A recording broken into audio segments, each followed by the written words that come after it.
Comida pronta, para você aquecer em 3 minutos está pronta. Tem En- tudo isso, né? Exato. Então, acho que nessa urgência gera uma ansiedade. Uhum. Isso gera uma ansiedade muito grande, que é o que o filme retrata. Todos do gueto estão ansiosos, não é?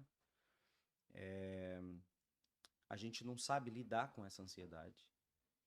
E nesta velocidade, não há espaço para reflexão sobre o transcendente. Só se pensa no que é agora, pragmático, Só no material. só no material, né? O filme não tem sequer uma menção ao sagrado de ninguém, nem lá entre os ricos e nem entre os pobres. Não há uma menção de um sagrado, qualquer que fosse. Podia criar um deus de forma alienígena, seja o que for, mas não há uma menção sobre o transcendente. Uhum. E se nós lembrarmos bem, foi isso que aconteceu com o povo de Israel quando quis sair do Egito. Moisés vai falar com o faraó, dá-nos tempo, nós queremos 3 dias para ir para o deserto para adorar a Deus. O que, que o faraó fala? Ah, você quer tempo? Então mais trabalho. Está muito ocioso, vamos trabalhar. Então, quanto mais a gente vive apressado, a gente se mata. Uhum. A gente mata a nossa espiritualidade. Sim. A gente destrói a nossa noção de transcendência. Porque a gente precisa desses espaços para ver que a vida é sagrada, que o tempo é sagrado. E que o templo do mundo, o mundo é um templo, não é? Ele exige ritmos, a nossa existência exige ritmos, né? A Vanessa Belmonte fala muito sobre isso. É possível encontrar vários vídeos dela no YouTube. E ela tem essa temática bem forte dentro dela, né? Disciplinas espirituais, ritmos e tal. Essa coisa de... Nós precisamos desses processos. Deus se revela nesses processos. A gente teve inclusive um episódio com a Williane aqui, né? Que Teve. era Esperando em Deus, né? Que ela Uhum. compartilhava da experiência dela, de como era esperar em Deus por aquilo que não é no teu tempo, é no tempo de Deus, etc. Tá aí na lista dos episódios, quem quiser assistir, depois pode assistir, né? Eu acho que uma questão que o filme traz muito, assim, não sei se vocês perceberam, mas as pessoas, antigamente, elas não tinham o cronômetro. O cronômetro foi uma forma de dar uma falsa esperança de alcançar a imortalidade, entende? Uhum. Então, tipo assim, ou seja, antes daquele período ali, as pessoas não tinham aquele cronômetro, elas viviam como a gente vivia. Aquilo é um futuro distópico, Sim. mas baseado no que a gente existe hoje. Então, Uhum. basicamente, a trama, tem toda a trama política, mas tem uma questão também de, tipo assim, por que que as pessoas quer dizer, agora elas passam a nascer e colocam aquilo nela, entende? Mas por que que elas não tiram aquilo, sabe? Será que não tem uma forma de tirar o cronômetro? Uhum. E eu vejo dessa forma, assim, todo mundo tá ali, que nem, né, a corrida dos ratos ali, tá correndo, correndo, correndo, tentando sobreviver na vida e tal. E os ricos estão lá, tem todo o tempo do mundo, tem a promessa lá da imortalidade, etc. Mas ele só sofre um baque mesmo, de tipo, opa, quando a mãe dele morre. Naquela cena em que eles estão correndo um Por pra falta de alcançar o tempo, outro né? por causa de tempo. Se tivesse mais 10 segundos, ela tava viva. Né? E isso dá um baque nele. Ele, poxa, eu não posso viver assim, entende? Eu tenho que viver de uma forma diferente. Ele começa a buscar, né? E também atenta a ele nesse sentido de buscar vingança. Quando a mãe dele morre, ele se desperta para vingança. E é aí que ele começa a buscar uma forma de ir atrás de, né, quem domina o tempo, vamos dizer assim. Tem toda essa função dos policiais ali que cuidam do tempo, né, que buscam essa situação ali do quem roubou tempo, quem tá fora do tempo ali, que não devia estar e etc, né? Mas eu acho que essa situação que tu falaste do buscar o material, o mundo se tornou tão materialista que ele materializou o tempo, Uhum. colocando na vida das pessoas isso. E as pessoas não se dão conta que se elas retirassem aquilo, não deixa claro isso no filme, claro que ele tenta ir para um outro lado, Sim. mas é uma questão que vem à mente, sabe?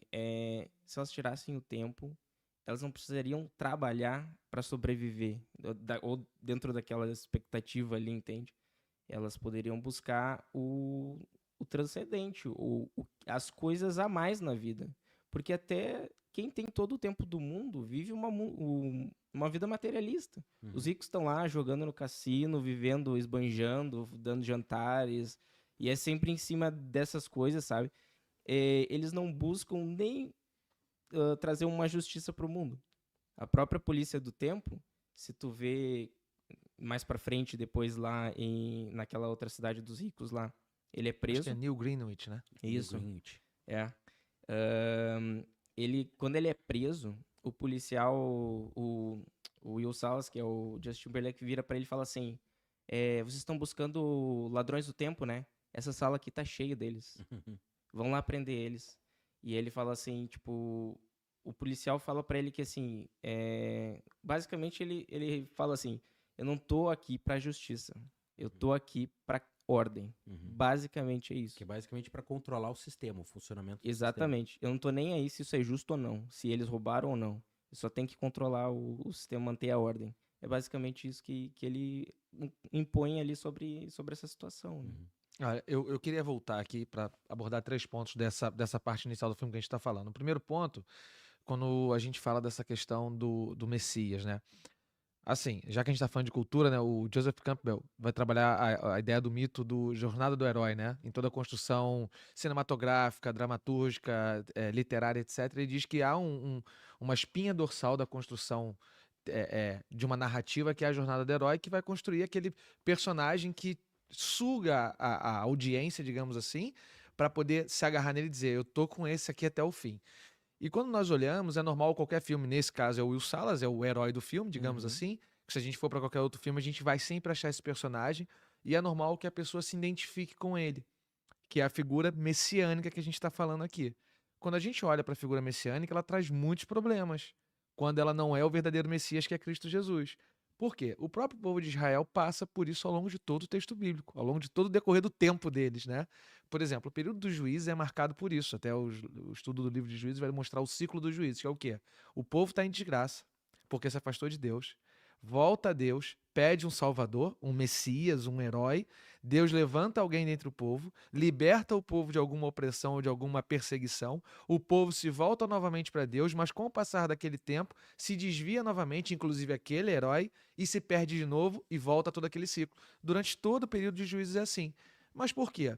Porque no período da libertação, as pessoas olham para o juiz e vão dizer, esse é o meu libertador, esse é o meu herói. E isto passa de Deus para o homem, para o falso Messias, para uma idolatria. Então esse é um primeiro problema que a gente tem que olhar em qualquer narrativa que a gente está vendo de filmes e tudo, que há um único herói, há um único Messias, um único grande Salvador, que é Cristo Jesus. Né? Os outros vão ter lampejos assim, vão ter flashes daquilo que é perfeito, que é somente Cristo. E isso, quando a gente olha, é a fonte também, muitas vezes, de decepção, até mesmo para nós, no ponto de vista religioso também. Às vezes nós estamos à espera, né? Até parece engraçado dizer isso, a gente está esperando um Messias moldado ao nosso interesse e não à nossa necessidade. O que eu quero é uma coisa, o que eu preciso é outra coisa, né? Por que eu digo isso? Porque quando a gente vai olhar, por exemplo, a própria narrativa dos evangelhos, vai mostrar que há uma tensão, aproveitando esse plano político, né? Há uma tensão política naquele contexto ali, que mostra que, por exemplo, os zelotes estão esperando um Messias que é diferente do Messias que é revelado em Cristo Jesus. Há duas figuras, há dois planos de fundos messiânicos que estão ali, né, nesse enredo. Um é o servo sofredor, o outro é o Messias davídico. Então, um grupo acha que vai vir um e está esperando aquele, que é o que vai libertar Israel da opressão com espada, com tudo. E o Messias que vem é o Messias de Isaías, servo sofredor. E aquilo traz o quê? Frustração a um grupo, a algumas pessoas. Por isso que muitos deles não vão identificar em Cristo a figura do Messias, por quê? Não é esse o Messias revelado a nós. Então, eles têm uma crise de expectativas. Isso é um problema muito grande que a gente tem que ter atenção em relação ao tempo. Se eu estou na expectativa de que algo vai acontecer no meu tempo ou no tempo de Deus, para não ter essa frustração, né? Então, viver debruçados em Messias, em expectativas acerca do que nós vemos, pode ser muito enganoso, né? E o outro ponto que eu acho interessante também dessa primeira parte é essa questão quando o Francisco e o Marcelo falam sobre essa questão social que está por trás dessa desconstrução de sistemas sociais, etc., e rupturas de tudo isso. Por quê?